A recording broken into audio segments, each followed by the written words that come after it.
അപ്പോൾ എല്ലാ ദിവസവും ഒരേപോലെയാണെന്ന് ഞാൻ പറയില്ല. എൻ്റെ മൂഡ് പോലെ അനുസരിച്ചാണ് ഞാൻ എൻ്റെ മോർണിംഗ്.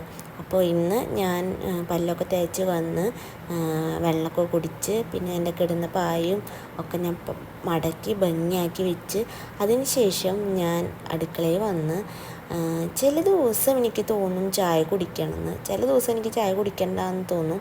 അപ്പോൾ ചായ കുടിക്കണ ദിവസം ഞാൻ ചായ വയ്ക്കും. ഇവിടുത്തെ അമ്മയ്ക്കും അപ്പച്ചനും ചായ വേണ്ട, അവർക്ക് വേണ്ടാന്ന് പറഞ്ഞതുകൊണ്ടാണ് ഞാൻ ഒറ്റയ്ക്ക് വെക്കണത്.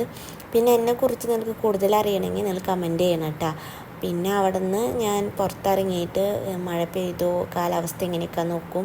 അത് കഴിഞ്ഞ് നേരെ ഉള്ളിൽ കിടക്കുമ്പോൾ അപ്പച്ചനവിടെ വാർത്ത വെച്ചിട്ടുണ്ടാവും. അപ്പോൾ കുറച്ച് നേരം വാർത്ത കേൾക്കും. അത് കഴിഞ്ഞാൽ എന്നും കൂട്ടാൻ കാച്ചുന്നത് ഞാൻ തന്നെയാണ്. അപ്പോൾ അങ്ങനെ കൂട്ടാൻ കാച്ചാൻ വേണ്ടി വരും. പിന്നെ ഇന്നത്തെ ദിവസം ഞാൻ ബെഡ്ഷീറ്റും പുതപ്പ് അലക്കണ ദിവസമാണ്. അപ്പോൾ അത് അലക്കി കഴിഞ്ഞിട്ട് ഞാൻ കറി